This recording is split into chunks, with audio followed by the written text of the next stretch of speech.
Om Shanti. Divine harmony के इस एक और ताज़े अंक के साथ मैं आपके सामने हूँ। गॉडलीवुड स्टूडियो, जिन्होंने कि अपने स्टूडियो में ही कुछ कंपेनिस्ट को बुलाया, कुछ उभरते हुए कलाकारों को बुलाया, कुछ प्रोफेशनल्स की सेवा ली और बाबा के गीतों का एक सुंदर सा गुलदस्ता बनाकर, जिसमें तरह तरह के फूल हैं, जिसमें तरह तरह की खुशबुएं हैं, तरह तरह की महक है, वो सजाकर आपके सामने हम पेश कर रहे हैं। उम्मीद है कि इन गीतों से आपका घर भी महकेगा, आपका हृदय भी महकेगा, आपका मस्तिष्क भी महकेगा, सब कुछ महकेगा। हालांकि आज पूरे विश्व में अराजकता और आतंक का माहौल है। मुझे उमा प्रसाद वर्मा की पंक्तियां याद आती हैं। वो कहते हैं कि दुनिया में एटम बम है, आतंक है, उन्माद है, हर देश मेरी सभ्यता को कर रहा बर्बाद है। अस्त्र केवल परमपिता का ही हमारे पास है। मैं आत्मा हूं, रहूंगा, दृढ़ यही विश्वास है। उदय का दिन मान हूं, मैं भोर का तारा नहीं हूं, मैं अभी हारा नहीं हूं। ये सच है कि आज अमीरी और गरीबी के बीच खाई गहरी हो रही है। धर्म और जाति की दीवारें ऊंची होती जा रही है। इन सब के बीच में एक आम इंसान पिसकर रह गया है। दो इंसानों के बीच की दूरियां इतनी बढ़ गई हैं कि उनके बीच में भेद करना उन लोगों के लिए बहुत आसान हो गया है जो नफरत फैलाना चाहते हैं। ऐसा क्यों है? क्योंकि शायद हम भी एक ऐसी अंधी सुरंग में दौड़ रहे हैं जहां हमें हमारे लक्ष्य का कोई पता नहीं, हमारी मंजिल का कोई ठिकाना नहीं। बस दौड़ते ही चले जा रहे हैं, दौड़ते ही चले जा रहे हैं। ये दौड़ कब खत्म होगी हमें तो नहीं पता, लेकिन इतनी आशा और इतनी उम्मीद जरूर है, क्योंकि कहीं से किरण साफ नजर आती है कि आशा की किरण, आप उसे चाहें तो कह सकते हैं कि वहीं से कोई आएगा और हमें राह दिखाएगा। इस उम्मीद के साथ आइए इस गीत को सुनें।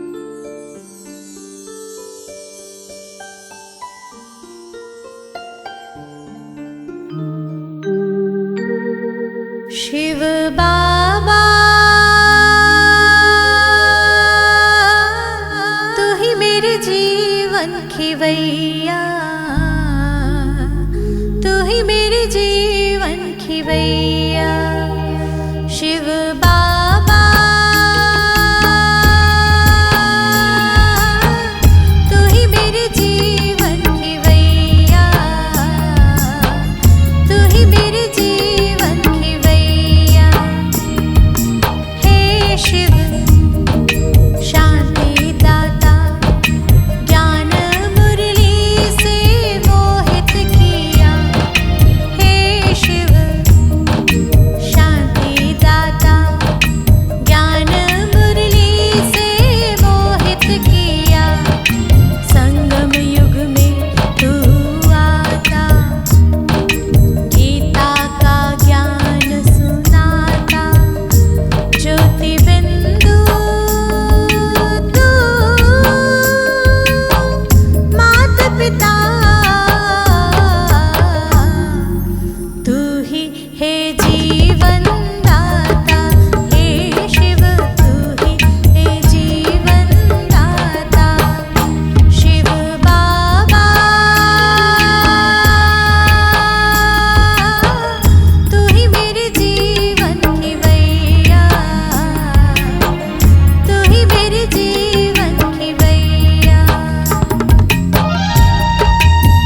दोस्तों कैसा लगा ये गीत?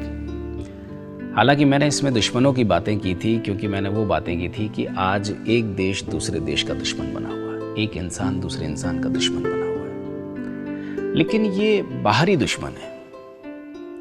इंसान के बाहरी दुश्मनों की अगर तादाद आप गिनने जाएंगे तो वो तादाद इतनी ज़्यादा है कि उसको खुद को समझ में नहीं आएगा। लेकिन सच तो ये है कि मनुष्य के अंदर का जो एक सबसे बड़ा दुश्मन है, इंसान को उसका पता ही नहीं है, और वो है उसका अहंकार, उसका अहम, उसका ईगो। और जब ये अहंकार हद से ज़्यादा हो जाता है तो उसे अच्छे बुरे कर्मों का भेद समझ में ही नहीं आता। वो भूल पर भूल करता चला जाता है, गलती पर गलती करता चला जाता है, लेकिन पश्चाताप नहीं करता। क्योंकि जब पश्चाताप के लिए उसे बोला जाता है या अपनी भूल का एहसास कोई दिलाना भी चाहता है, तो उसका ईगो उसके आड़े आ जाता है और वो फिर अपनी ही बात पर अड़ा रहता है। परमपिता परमात्मा ने इसी बात को इतने सुंदर ढंग से समझाते हुए कहा कि यदि आपसे कोई भूल, कोई गलती हो जाए तो उसे सच्चे मन से तुरंत स्वीकार कर लिया। संकोच करने की बात ही नहीं, तनिक भी देर ना करें। और जैसे ही आप ये करते हैं तो मनुष्य का मन, यानी आपका मन हल्का हो जाता है। उसकी अंतरात्मा उसे कचोटती नहीं है, क्योंकि उसको डर रहता ही नहीं ना, क्योंकि उसको पता है कि मेरे में जो कुछ गलती थी या मुझ में जो कुछ भूल थी, मैंने जो कुछ भूल की थी, उसको तो मैं स्वीकार कर चुका हूँ सबके सामने। अब डरने की बात ही नहीं है, ना कोई मेरा ऐसा कोई राज है किसी के सामने खुलने की बात ही नहीं है। तो वो टेंशन फ्री हो जाता है, यानी तनाव मुक्त हो जाता है। और लोगों को जब पता चल जाता है कि इसने अपनी भूल स्वीकार कर ली है, तो लोग भी उसके प्रति दयालु, क्षमावान बन जाते हैं। और सबसे इंपॉर्टेंट बात तो यह है कि एक झूठ को छुपाने के लिए या एक भूल को छुपाने के लिए, यह आपने भी अनुभव किया होगा, हमने भी अनुभव किया है, दूसरे 100 झूठ का सहारा लेना पड़ता है। और एक बार जब ये चीज़ आप कर लेते हैं, इस प्रक्रिया से आप गुजर जाते हैं, तो फिर आपको उन 100 झूठ का सहारा भी नहीं लेना पड़ता। लेकिन अगर आप ये मान लेते हैं कि ये प्रक्रिया यहीं समाप्त हो गई है, ये एक और भूल होगी। परमपिता परमात्मा कहते हैं कि जब मनुष्य निसंकोच भाव से पश्चाताप कर लेता है, उसी समय से उसका पवित्र आत्मा बनने का सफर शुरू हो जाता है। इस कार्य को उन्होंने सच्चा पुरुषार्थ कहा है।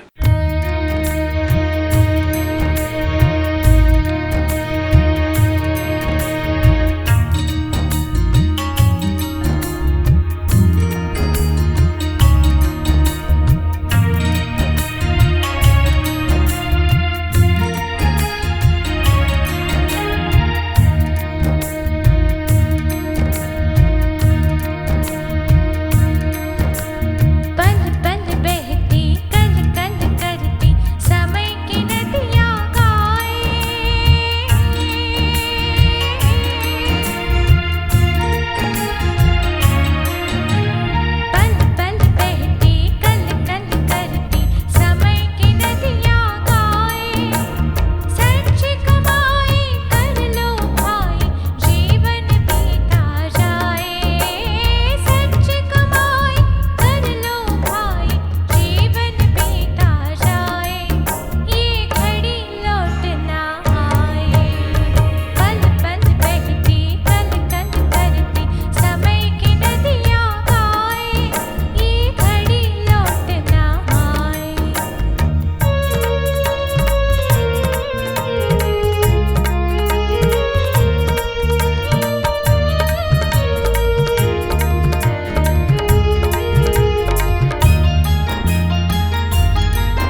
दोस्तों, पिछले गीत में हमने पुरुषार्थ की बात की थी।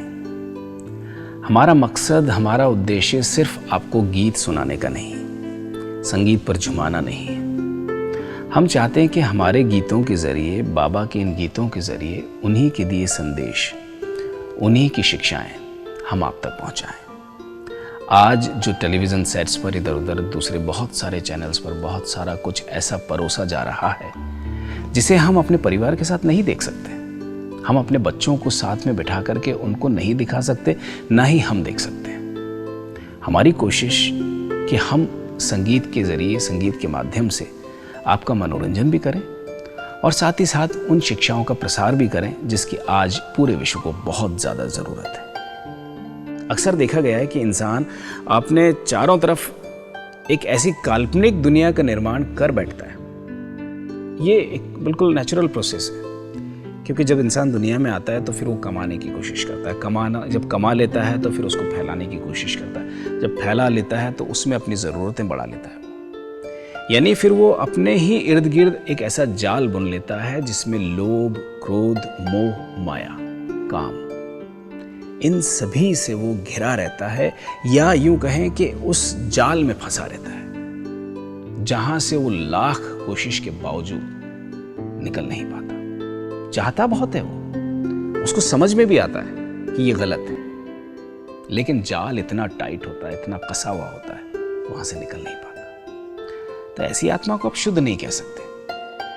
और एक बार जब आप साहस कर लेते हैं, हिम्मत कर लेते हैं, इन सभी जंजालों से जब आप स्वयं को ऊपर उठा लेते हैं, तब आप स्वयं को खुद ही, आप उसको महसूस करें, आपके एक ऐसी स्थिति में पाते हैं कि जहां आत्मा स्वयं को बिल्कुल हल्का फुल्का महसूस करती है, या उसको अगर दूसरे शब्दों में कहा जाए तो एक फरिश्ते की तरह महसूस करती है, जो सभी बंधनों से मुक्त, निंदा, स्तुति, मान, अपमान, सुख, दुख, चाहे जो स्थिति हो, सब में वो स्थिर हो जाती है। देखिए, इस गीत में जो हम आपके सामने प्रस्तुत कर रहे हैं, बिल्कुल ऐसी ही भावनाएं हैं, यही जज्बात हैं। आप सुने इस गीत को।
दोस्तों, कैसा लगा हमारा आज का ये एपिसोड? कैसे लगे हमारे तीनों गीत? कैसी लगी हमारी शिक्षाएं? हर हफ्ते हम यूं ही आते रहते हैं आपके सामने और कुछ गीत आपके सामने महकाते रहते हैं। हमारी कोशिश, हमारा प्रयास यही रहता है कि बाबा की शिक्षाएं गीतों की शक्ल में आप तक पहुंचती रहें। आप अपने आसपास के वातावरण को महकाते रहें, अपने हृदय को महकाते रहें, एक अच्छे समाज का निर्माण करते रहें, प्रफुल्लित होते रहें। ओम शांति।